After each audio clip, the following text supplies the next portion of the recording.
voici donc au moment d'honorer nos nouveaux récipiendaires de l'Ordre de la Vérandrie. Comme je vous le mentionnais d'entrée de jeu, l'édition 2015 comptera 3 lauréats qui seront appelés par ordre alphabétique. Depuis plus de 35 ans, notre deuxième lauréate multiplie les engagements sociaux et communautaires. De 1980 à 1992, elle est présidente du groupe scout de Sainte-Catherine de Sienne. En 1990, elle est reconnue Femme de l'année de Trois-Rivières-Ouest. En 2001 et 2002, elle s'implique à l'intégration de jeunes immigrants en offrant des cours de français à des enfants guatémaltèques et mexicains, en plus de leur offrir une aide aux devoirs. Durant la même période, elle donne également des cours d'espagnol aux petits de la maternelle de l'école Richelieu. De 2003 à 2011, elle est responsable de plus de 60 bénévoles pour la campagne annuelle de financement de la Société canadienne du cancer. Toujours de 2003 à 2011, elle œuvre également comme bénévole à l'accueil au Salon du Livre de Trois-Rivières. De 2003 à 2009, notre récipiendaire s'implique comme bénévole pour enseigner la navigation sur Internet aux aînés de la FADOC Mauricie. Et de 2003 à 2012, elle a été responsable du comité des après-midi causeries de l'Association des retraités de l'enseignement du Québec pour la région 04. Notre deuxième lauréate habite le district de Chavigny. Mesdames et messieurs, Madame Angèle Brouillet.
Monsieur le présentateur, Monsieur le maire et Madame Montagne, chers invités,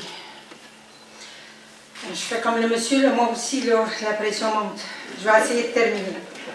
Aujourd'hui, ma ville m'a choisi pour me décerner la médaille de l'Ordre de la Vérandrie. C'est une expérience peu commune, mais pour moi, aussi surprenante qu'extraordinaire. Il y a 50 ans, cette année, qu'avec mon mari, j'habite Trois-Rivières et j'en suis fière. Merci à la personne qui a proposé mon CV. Merci au comité de sélection qui a choisi mon nom.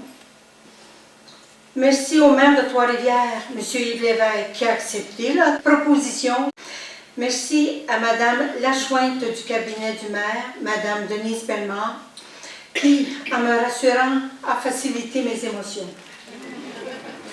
Et maintenant, un énorme merci à Gilles, mon plus que chéri, qui a fait des efforts inouïs pour être avec moi aujourd'hui afin de partager ce moment. À notre fils Jean, un gros merci aussi. Il est venu de Boston après son travail. Il a voyagé cette nuit. Il est arrivé à 5 heures ce matin. Merci Jean d'être avec nous pour cette occasion.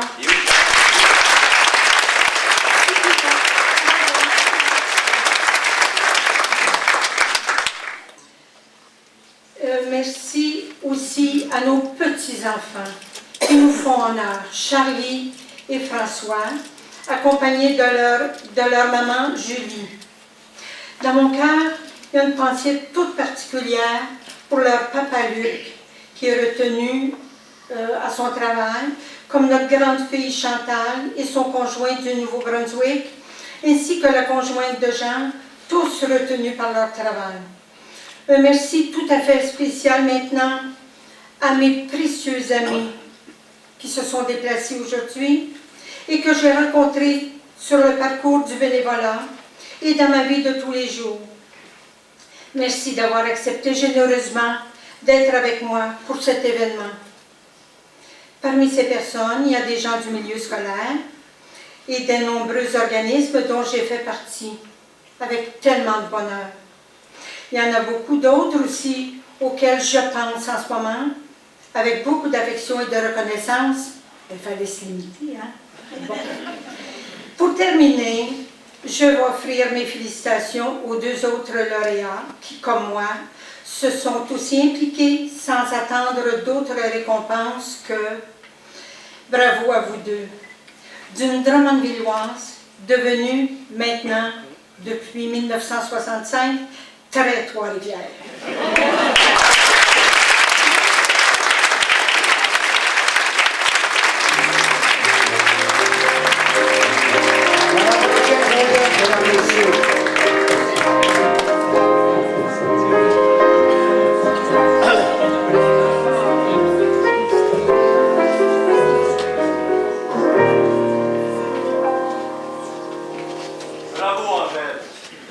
Oui, tout à fait.